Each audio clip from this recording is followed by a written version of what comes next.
Baik, Assalamualaikum warahmatullahi wabarakatuh. Pada pertemuan ke-9 ini untuk mata kuliah analisis dampak lingkungan, pengenalan AMDAL gitu ya, pengenalan analisis dampak lingkungan, itu kita membahas proses pelibatan masyarakat dalam penyusunan dokumen AMDAL gitu ya. Nah, ini kenapa saudara perlu tahu bahwa menjadi ahli AMDAL itu bukan terus menguasai semuanya gitu ya. Tidak. Makanya dalam di materi sebelumnya itu kan tadi saya menyampaikan bahwa eh,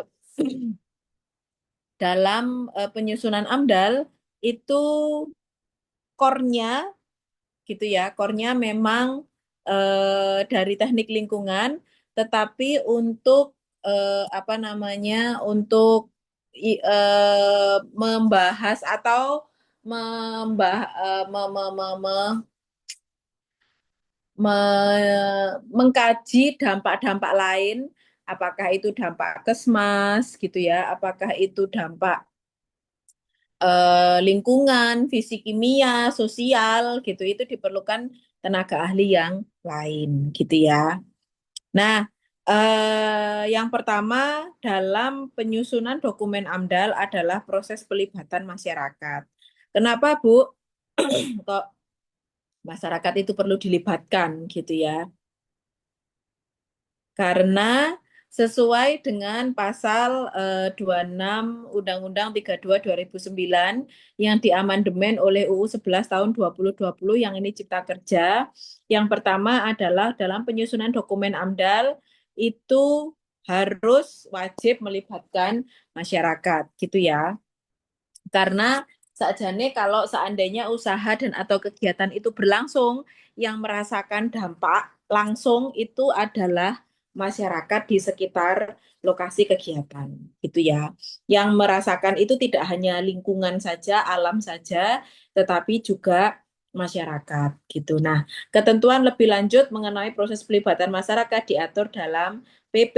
Nah, sedangkan di PP itu kan tadi saya sampaikan ya, di materi sebelumnya bahwa untuk undang-undang itu memang mengatur secara umum, tapi turunannya yang mengatur lebih detail itu di dalam PP. Nah, seperti apa di dalam PP gitu ya? Eh, Siapa masyarakat yang terkena dampak langsung itu sebetulnya siapa?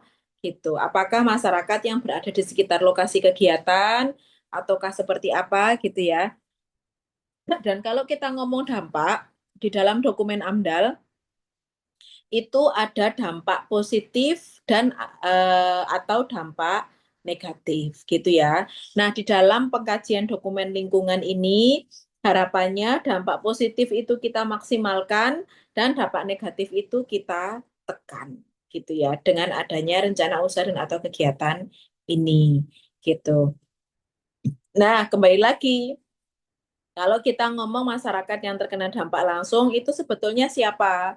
Apakah masyarakat tadi yang apa namanya langsung terkena dampak, atau di dalamnya di situ boleh ada pemerhati lingkungan, ataukah kelompok rentan dan sebagainya, itu seperti apa, gitu ya. Nah, dan yang makanya gini Mas Mbak, tadi kan di materi sebelumnya itu kan yang perlu dilakukan oleh penyusun dokumen lingkungan itu adalah mengumpulkan informasi sedetail mungkin. Apakah itu dari FS, apakah itu dari master plan, apakah itu dari macam-macam gitu ya. Nah, setelah itu kita harus menyusun konsultasi publik gitu ya. Nah, yang konsultasi publik ini itu yang kita perlu yang pertama pengumuman media massa. Media massanya itu biasanya kita harus berkoordinasi dengan Dinas Lingkungan Hidup yang ada di situ gitu ya. Kok media massa yang tidak tersebar luas gitu kan, ada media massa kecil-kecil itu boleh tidak gitu ya. Makanya kita harus apa namanya berkoordinasi dengan Dinas Lingkungan Hidup setempat. Biasanya mereka berlangganan atau menggunakan media massa apa untuk penyebaran informasi adanya rencana usaha dan atau kegiatan ini. Dan yang kedua adalah pelaksanaan konsultasi publik gitu ya. Jadi kita kula nuwun ke kelurahan, ke kecamatan gitu ya, ke RT RW bahwa kita atau ke tokoh masyarakat biasanya di area-area tertentu bahwa kita mengajak pemrakarsa, kita itu masih konsultan ya, konsultan penyusun atau tim penyusun mengajak pemrakarsa untuk kula nuwun tadi say hello gitu ya ke kelurahan, ke RT RW bahwa kita akan mengadakan rencana kegiatan ini dan kita mau mengadakan konsultasi publik kapan gitu ya dan itu kita diskusi dengan apa namanya para stakeholder level kelurahan atau desa dan para tokoh masyarakat gitu ya. Nah, kenapa Bu kok kayak gitu ya? Karena itu diatur dalam penyusunan AMDAL di pasal 28 PP 22 tahun 2021 gitu ya. Melibatkan masyarakat yang terkena dampak langsung dan pelibatan masyarakat ini melalui yang pertama, ya tadi saya sampaikan pengumuman rencana usaha atau kegiatan gitu ya. Apakah itu lewat papan-papan pengumuman ataukah itu kita lewat apa namanya media massa gitu ya. Yang kedua adalah konsultasi publik.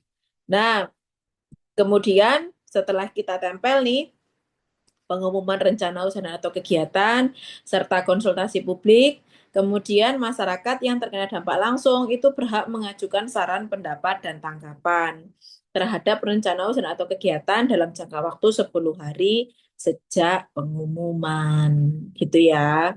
Itu. Nah, Bu, terus nanti di dalam dokumen AMDAL itu SPT, nah saran pendapat tanggapan itu nanti saya bilang selanjutnya SPT. SPT itu dimasukkan di mana, Bu? Nah, nanti di next slide gitu ya. Eh, di next slide ya. Kalau nggak next slide, nanti di materi selanjutnya itu akan ada di mana letak SPT dari hasil pelibatan masyarakat ini dimasukkan ke dalam dokumen AMDAL gitu.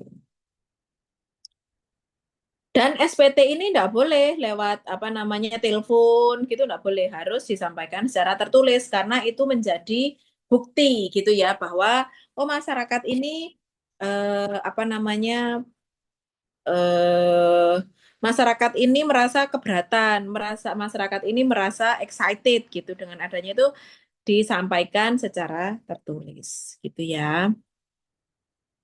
Kemudian masyarakat yang terkena dampak langsung memberikan saran SPT pada forum konsultasi publik gitu ya dan dicatat dalam berita acara konsultasi publik gitu. Jadi ada berita acaranya.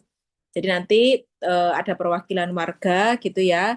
Ada perwakilan warga yang datang atau berdasarkan konsultasi publik itu nanti ditunjuk berdasarkan komitmen bersama sakjane mereka menunjuk siapa untuk mewakili di pembahasan Anda. Lah kok tiba-tiba ada perwakilan, Bu? Nanti akan saya jelaskan. Jadi SPT ini dicatat dalam berita acara dan nanti dimuat dalam dokumen AMDAL gitu ya.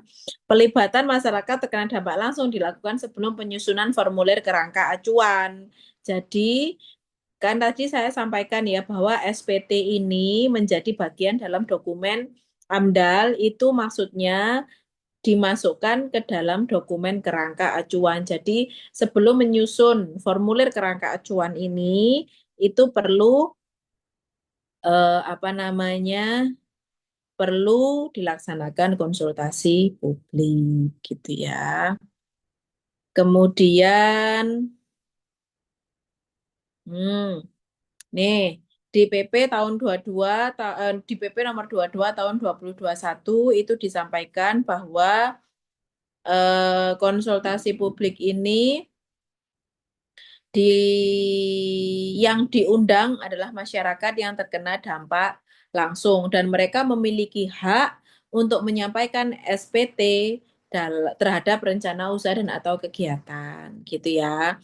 Nah, kemudian penanggung jawab usaha dan atau kegiatan ini atau yang kita sebut pemrakarsa itu wajib mendokumentasikan dan mengolah SPT masyarakat. Wajib mendokumentasikan itu maksudnya tadi disampaikan dalam sebuah berita acara. Itu namanya proses dokumentasi dan mengolah SPT masyarakat. Jadi kan biasanya kita wawancara nih sama masyarakatnya, door to door gitu ya. Mereka curhat, iya kemarin gini, kemarin soalnya kemarin itu yang di pembangunan apartemen yang di A itu tuh banyak yang dirugikan. Nah kami kan khawatir. Nah gitu-gitu itu kita catat semuanya gitu ya sebagai bahan yang kita kaji pada saat penyusunan dokumen KA gitu ya. Kemudian tim uji kelayakan lingkungan hidup menyaring SPT yang disampaikan untuk memilah masukan yang relevan atau TUK gitu ya. Tim uji kelayakan lingkungan hidup itu maksudnya dari dinas biasanya dari DLH itu ada TUK-nya yang kita konsultasikan. Makanya kalau setiap konsultasi publik itu biasanya kita mengundang DLH gitu ya. Nah, tadi yang saya sampaikan, SPT masyarakat digunakan untuk tadi sebagai salah satu isi dari formulir KA, tapi di bab apa aja, Bu? Di bab yang mana? Apakah juga digunakan dalam dokumen andal ataukah cukup KA saja? Kemudian juga apakah diperlukan dalam penentuan kelayakan lingkungan? Gitu ya. Bu, ini ngomongnya kelayakan lingkungan, tapi ini masyarakat. Nah, itu yang menarik. Itu menariknya AMDAL, gitu ya. Nah, kita lihat. Kalau saudara lihat PP nomor 22 tahun 2021, kalau tidak salah lampiran 2, itu ada outline dari formulir kerangka acuan. Jadi di formulir kerangka acuan saja nih kita itu harus menulis apa aja sih Bu dalam AMDAL gitu ya. Nah ini ada, di situ sudah diatur nama kegiatan, kemudian nama dan jabatan, kemudian penanggung jawab usaha dan atau kegiatan. Di situ ada penyusun AMDALnya siapa. Nah, ini yang wajib dan penting karena tadi yang saya sampaikan di materi sebelumnya bahwa penyusun AMDAL itu bukan orang yang asal gitu ya. Karena di peraturan disebutkan bahwa siapa yang boleh menyusun AMDAL, siapa konsultan yang boleh menyusun AMDAL itu cuma dijelaskan di dalam peraturan. Kemudian kita juga harus menjelaskan deskripsi rencana usaha dan atau kegiatan. Lokasinya di mana? Apakah sudah sesuai dengan tadi yang saya sampaikan di materi sebelumnya, kesesuaian tata ruang gitu ya. Kemudian, nah ini hasil pelibatan masyarakat gitu. Ini yang penting. Ternyata kenapa kok harus ada pelibatan masyarakat? Lah, karena di formulir kerangka acuan itu disebutkan ada hasil pelibatan masyarakat, gitu ya. Nah, kemudian ada bab pelingkupan dan ada bab metode studi. Nah, pelingkupan nanti akan saya sampaikan di pertemuan selanjutnya. Di situ nanti di pelingkupan itu ada identifikasi dampak potensial dan evaluasi dampak potensial, gitu ya. Jadi itu core-nya AMDAL tuh. Nanti di situ salah satu core-nya AMDAL. Nah, tapi yang sekarang kita utak-utak gitu ya, kita bahas adalah hasil pelibatan masyarakat yang ternyata hasil pelibatan ini itu ada di bagian dari formulir kerangka acuan. Ini yang KA. Kemudian yang ANDAL itu ada yang namanya pendahuluan, ada deskripsi rencana usaha dan atau kegiatan beserta alternatifnya, ada deskripsi rinci rona lingkungan hidup, ada hasil dan evaluasi pelibatan masyarakat. Nah, ini ternyata di hasil pelibatan masyarakat ada di dua dokumen dalam AMDAL. Di KA iya, di ANDAL juga iya gitu ya. Kemudian ada penentuan DPH. DPH itu dampak penting. Hipotetik yang dikaji, ada batas wilayah studi, ada batas eh, waktu kajian gitu ya. Kemudian ada perakiraan dampak penting dan penentuan sifat penting dampak, ada evaluasi secara holistik, ada daftar pustaka, ada lampiran gitu ya. Nah, hasil pelibatan masyarakat di sini hasil dan evaluasi pelibatan masyarakat gitu ya. Bu, kenapa? Nah, ini yang menjadi poin penting kenapa kok di AMDAL ini hasil pelibatan masyarakat. Soalnya gini Mas Mbak, Kalau masyarakatnya itu menolak, walaupun rencana usaha dan atau kegiatan itu tidak berdampak sekalipun ke lingkungan, maka RUK ini dianggap tidak layak. Gitu ya. Itu yang mendasari kenapa hasil pelibatan masyarakat itu merupakan komponen yang penting. Gitu ya. Nah, hasil pelibatan masyarakat di FKA, formulir kerangka acuan dan di Andal, apakah berbeda ataukah sama? Atau serupa tapi tak sama, gitu ya. Kita lihat. Nah, hasil dan evaluasi pelibatan masyarakat ini ternyata menjadi salah satu 10 dari kriteria kelayakan lingkungan, gitu ya. Jadi nanti Mbak Mas akan ada di terakhir di bab paling terakhir Andal dievaluasi secara holistik terhadap lingkungan hidup itu akan ada 10 kriteria kelayakan lingkungan. Salah satu kriterianya adalah hasil dan evaluasi pelibatan masyarakat, gitu ya. Gitu. Ini kita singgung sebentar sedikit pelingkupan gitu ya. Nanti pelingkupan itu apa sih, Bu? Pelingkupan itu kita melingkup semua mulai dari rencana usaha dan atau kegiatan yang berpotensi menimbulkan dampak lingkungan, kemudian bagaimana rencana pengelolaan dan pemantauan lingkungan yang telah disiapkan oleh Pemrakarsa, kemudian kita juga memberikan informasi komponen lingkungan hidup yang terkena dampak, gitu ya. Nah, kemudian di pelingkupan ini akan ada dampak potensial, jadi dari poin apa namanya dari kolom ini bisa nggak ya? Dari kolom nomor 2, nomor 3, nomor 4 gitu ya. Nah, itu nanti muncul ke dampak potensial gitu. Sama ditambah SPT biasanya. Kemudian dari dampak potensial nanti kita evaluasi dampak potensialnya menggunakan 4 kriteria. Nanti kriterianya apa saja kita sampaikan di pertemuan selanjutnya, kemudian disimpulkan dampak penting hipotetik atau dampak tidak penting hipotetik, serta batas wilayah studi dan batas waktu kajian. Gitu ya, gitu. Ini gimana cara anunya ya? Sebentar.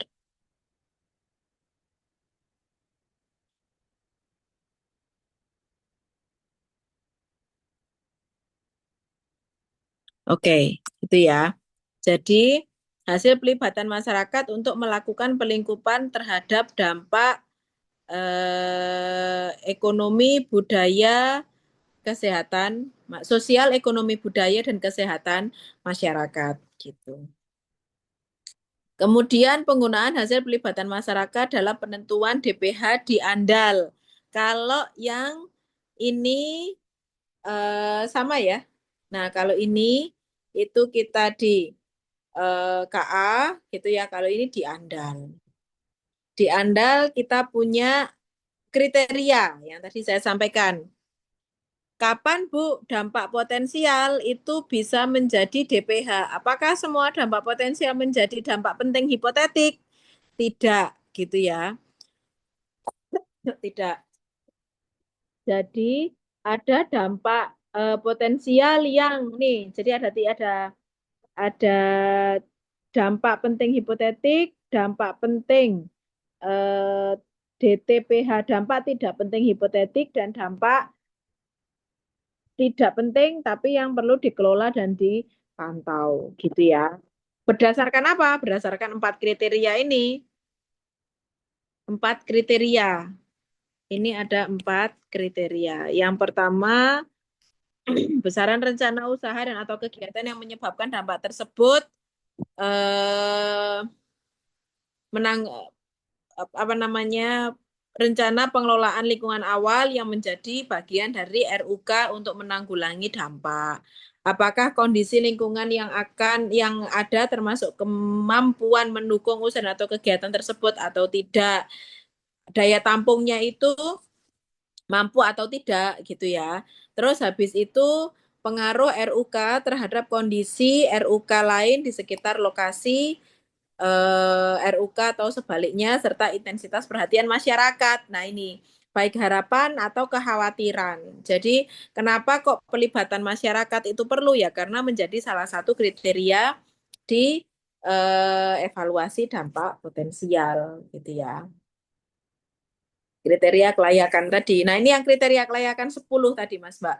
Ternyata dari poin dari 10 dari A sampai J itu kan 10 ya. Itu mulai dari poin G sampai poin I itu merupakan apa namanya kriteria untuk pelibatan masyarakat. Mulai dari apakah RUK ini tidak mengganggu nilai sosial, apakah RUK ini tidak akan mempengaruhi atau mengganggu entitas ekologis gitu ya, termasuk ekonomi dan sebagainya, dan apakah RUK ini tidak menimbulkan gangguan terhadap UK lain yang telah ada di sekitar lokasi kegiatan. Jadi GHI ini merupakan apa namanya eh, merupakan view dari hasil pelibatan masyarakat atau sosial, ekonomi, budaya dan kesmas gitu ya. Hasil konsultasi publik itu masuk di GHI tadi gitu. Nah, penyusun harus menyiapkan data ini gitu ya. Jadi kalau seandainya nanti saudara in-depth interview dalam apa namanya konsultasi publik atau survei kuesioner itu in-depth interviewnya menggunakan pertanyaan-pertanyaan ini gitu ya. Nah, terus bagaimana mengukur pelibatan masyarakatnya, Bu? Siapa yang harus melakukan gitu ya? Yang pasti harus melakukan pemrakarsa. Pasti itu. Makanya kita sebagai konsultan itu harus mendampingi pemrakarsa. Jadi kita harus menjadi konsultan yang benar gitu ya. Nah, yang pertama tadi di slide sebelumnya itu pelibatan ada dua ya cara apa namanya pelibatan masyarakat. Yang pertama masang pengumuman.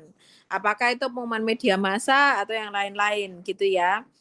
Nah, untuk pengumuman media massa itu ada di pasal 30 PP tahun 22 PP nomor 22 tahun 2021 itu minimum harus ada 7 ini gitu ya.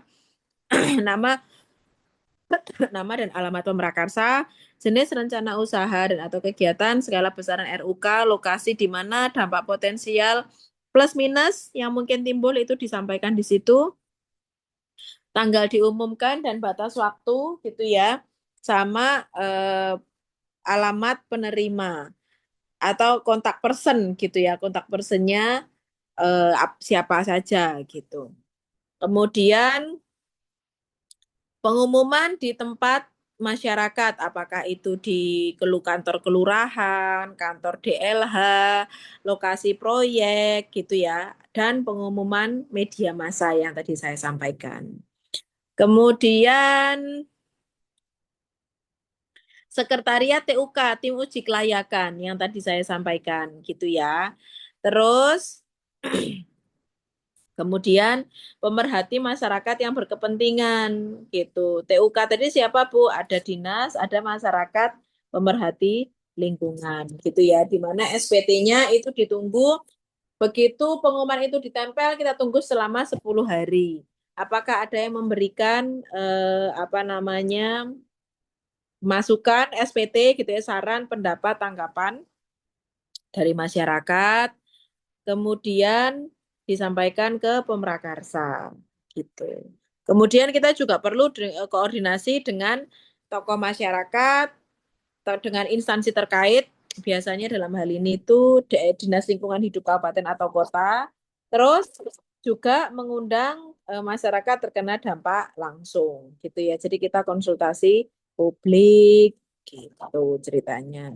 Dari situ nanti kita in-depth interview juga ada harapan, saran, pendapat, tanggapan masyarakat yang terkena dampak langsung pada saat konsultasi publik ini outputnya adalah berita acara konsultasi publik. Nah, kewajiban pemrakarsa adalah yang biasanya dibantu oleh konsultan itu adalah mengolah SPT dari masyarakat gitu ya yang digunakan untuk dokumen AA, andal RPL, dan kriteria kelayakan lingkungan hidup, gitu ya. Nah, tadi juga sama. Setelah saya sampaikan di sebelumnya bahwa berhak masyarakat yang terkena dampak langsung itu berhak mengajukan SPT dalam jangka waktu 10 hari dan SPT ini disampaikan secara tertulis gitu ya kepada pemrakarsa gitu. Tapi dalam hal ini tidak boleh blackmail loh ya, tidak boleh yang tiba-tiba nggak ada nama, nggak ada, tidak boleh. Dalam menyampaikan SPT, masyarakat wajib hukumnya mencantumkan identitas pribadi yang jelas dengan dokumen kependudukan, gitu ya. Itu. Terus kemudian tentu saja SPT ini disampaikan dengan menggunakan bahasa Indonesia dan atau bahasa daerah lokal itu boleh. Karena biasanya ada beberapa penduduk lokal itu yang tidak bisa atau kurang lancar berbahasa Indonesia. Makanya biasanya di beberapa daerah dianjurkan untuk tenaga ahli sosialnya itu adalah berasal dari lokal. Biasanya kalau Bali itu untuk tenaga sosialnya wajib orang Bali. Biasanya kayak gitu. Karena mereka lebih paham, mereka lebih istilahnya lebih memahami apa namanya budaya-budaya lokal yang ada di situ gitu ya. Kemudian koordinasi dengan tokoh masyarakat dan instansi terkait gitu ya. Jadi tadi yang saya sampaikan. Jadi sebelum kita ke lapangan, soalnya kadang gini Mas Mbak, masyarakat itu kadang khawatirnya tuh langsung muncul kalau kita tidak pendekatan dulu ke beberapa tokoh masyarakat atau ke RT RW gitu. Mereka tiba-tiba loh, kok ada pengukuran? Ini untuk apa? Nah, itu kan kekhawatiran itu sudah muncul. Nah, agar meminimalisasi kekhawatiran tersebut, maka biasanya sebelum melaksanakan konsultasi publik dan ini juga lagi-lagi dituangkan di peraturan gitu ya di pasal 33 PP nomor 22 tahun 2021. Sebelum pelaksanaan konsultasi publik, penanggung jawab usaha atau kegiatan itu yang pertama wajib berkoordinasi dengan instansi terkait dan tokoh masyarakat. Apakah itu RT RW, apakah itu Pak Lurah gitu ya, kita kulonwun atau sehai gitu ya, bahwa Bapak ini kami bersama PTA atau PTB yang akan melaksanakan pembangunan ini gitu ya, maka kami rencananya mau melaksanakan konsultasi publik. Nah, nanti untuk konsultasi publik karena area proyek ini di sini kami mohon arahan untuk masyarakat mana aja yang perlu diundang gitu ya. Kemudian yang kedua adalah mengundang masyarakat yang akan dilibatkan dalam konsultasi publik gitu ya. Nah, kemudian dalam undangan konsultasi publik, penanggung jawab usaha atau kegiatan menyampaikan informasi ini, gitu ya. Jadi yang pertama tujuan konsultasi publik, yang kedua adalah waktu dan tempat pelaksanaan konsultasi publik, yang ketiga adalah bentuk, cara, dan metode konsultasi publiknya seperti apa, gitu ya. Kemudian apakah door to door, apakah tadi mengumpulkan mereka dalam sebuah lokasi gitu-gitu dan tempatnya di mana, apakah di kantor kelurahan, apakah di kantor kecamatan gitu ya. Kemudian ada lingkup saran pendapat dan tanggapan dari masyarakat gitu. Nah, tadi yang saya sampaikan, pelibatan masyarakat yang terkena dampak itu siapa aja masyarakat yang terkena dampaknya gitu ya. Itu mencangkup kelompok masyarakat rentan, masyarakat adat, dan kelompok laki-laki dan kelompok perempuan dengan memperhatikan kesetaraan gender gitu ya. Nah, Mas Mbak, ternyata di pasal 34 tahun di PP 22 tahun 2021 itu juga kenapa kok istilahnya konsultasi publik bukan sosialisasi? Karena beda. Kalau sosialisasi itu sifatnya hanya menginformasikan tok bahwa oh Bapak Ibu yang saya hormati ini akan ada pembangunan ini dan lain-lain. Tapi kalau konsultasi publik itu tidak hanya menyampaikan informasi terkait dengan RUK tetapi juga detail, ada deskripsi rencana usaha dan atau kegiatan, ada dampak potensial yang kira-kira bisa apa namanya jadi gambaran warga. Jadi warga itu enggak kaget gitu ya. Kemudian ada komponen lingkungan yang akan terkena dampak. Kemudian ini yang hal yang membuat kenapa kok istilahnya konsultasi publik bukan sosialisasi, karena nanti di dalam pertemuan kita dengan masyarakat ini mereka berhak menyampaikan saran, pendapat, dan tanggapan gitu ya. Kemudian juga dari ending dari konsultasi publik ini, tugas kita sebagai konsultan yang mendampingi pemrakarsa adalah wajib mendokumentasikan dan mengolah saran, pendapat, dan tanggapan masyarakat yang kita hasilkan dari kegiatan konsultasi publik gitu ya. Nah, bersama siapa konsultasi publik itu harus dilakukan gitu ya. Nah, tadi yang saya sampaikan bersama tokoh masyarakat, biasanya didampingi Dinas Lingkungan Hidup Provinsi gitu ya. Dinas Lingkungan Hidup, apakah itu level biasanya Dinas Lingkungan Hidup Kabupaten atau kota. Kemudian biasanya ada Pak Camat di situ, biasanya juga ada Pak Lurah di situ gitu ya. Nah, ini dia Mas Mbak. Jadi ada apa namanya penapisan tahap. Kalau kita ngomong tahapan proses AMDAL ya, itu ada penapisan, pelibatan masyarakat dan penyusunan AMDAL. Nah, yang penapisan ini kita lakukan awal. Jadi misalkan ada pemrakarsa yang datang di saudara atau di perusahaan saudara gitu ya. Mbak, saya mau bangun pabrik tahu, luas lahannya 1000 meter persegi. Nah, itu untuk dokumen lingkungannya apa ya? Nah, itu di penapisan gitu ya. Ini nanti di PP nomor 4 tahun 2021 kalau penapisan gitu ya. Pendekatan studi AMDALnya apa? Apakah tunggal terpadu kawasan?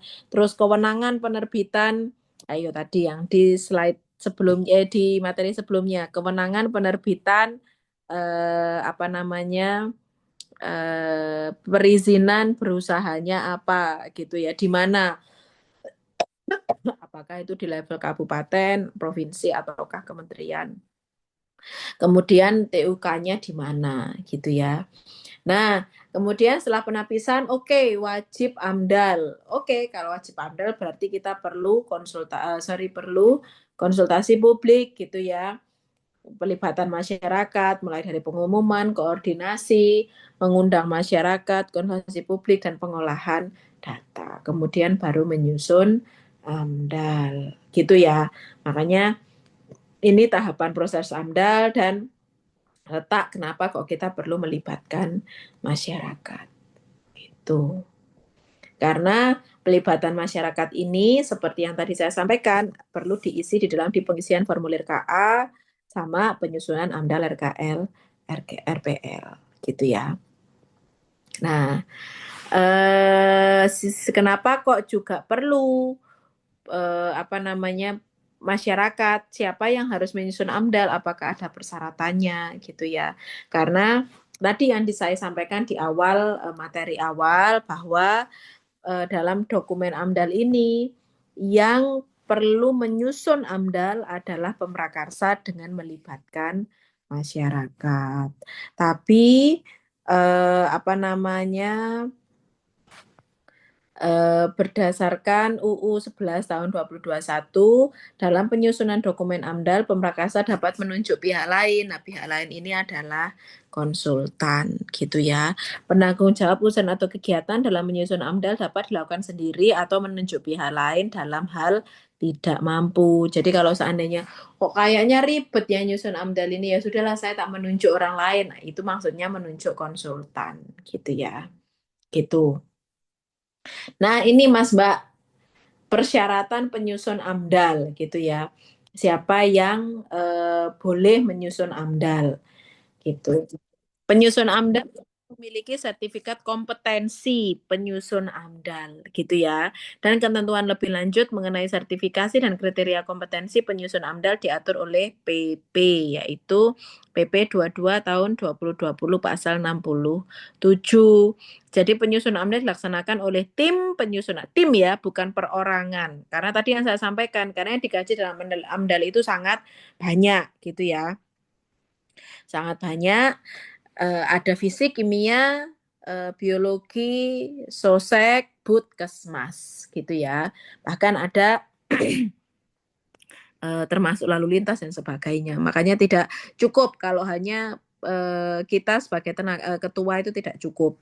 Jadi harus perorangan, tapi boleh perorangan. Tim penyusun AMDALnya perorangan atau lembaga penyedia jasa. Perorangan itu maksudnya apa namanya tim dalam bentuk tim gitu ya. Jadi bukan perorangan terus sendiri gitu tidak. Dalam bentuk tim sama lembaga penyedia jasa itu berupa bendera atau konsultan.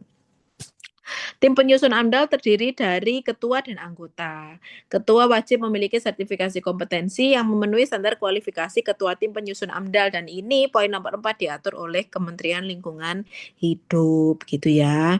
Anggota paling sedikit terdiri atas 2 orang yang wajib memiliki sertifikasi kompetensi sebagai anggota dan atau koalisi ketua tim penyusun AMDAL dan biasanya untuk tim penyusun AMDAL itu minimum 1 ketua tim yang memiliki sertifikasi KTPA, ketua tim penyusun AMDAL, dan 2 orang yang memiliki sertifikasi ATPA atau anggota tim penyusun AMDAL gitu ya.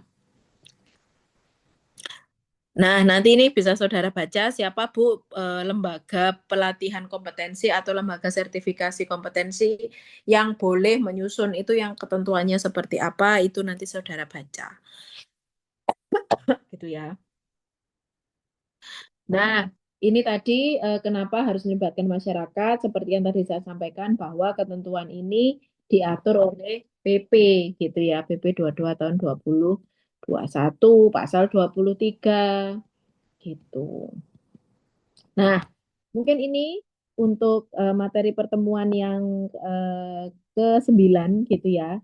Nanti untuk materi pertemuan ke-10 kita akan membahas pelingkupan di dalam formulir kerangka acuan, kemudian dampak potensial sama evaluasi dampak potensial. Mungkin ini yang bisa saya sampaikan seperti materi sebelumnya bahwa setelah materi ini saudara diminta untuk proses menjawab 10 pertanyaan yang dapat dimuat. Nanti untuk waktunya kita diskusi lagi ya. Baik, terima kasih. Saya akhiri. Wassalamualaikum warahmatullahi wabarakatuh.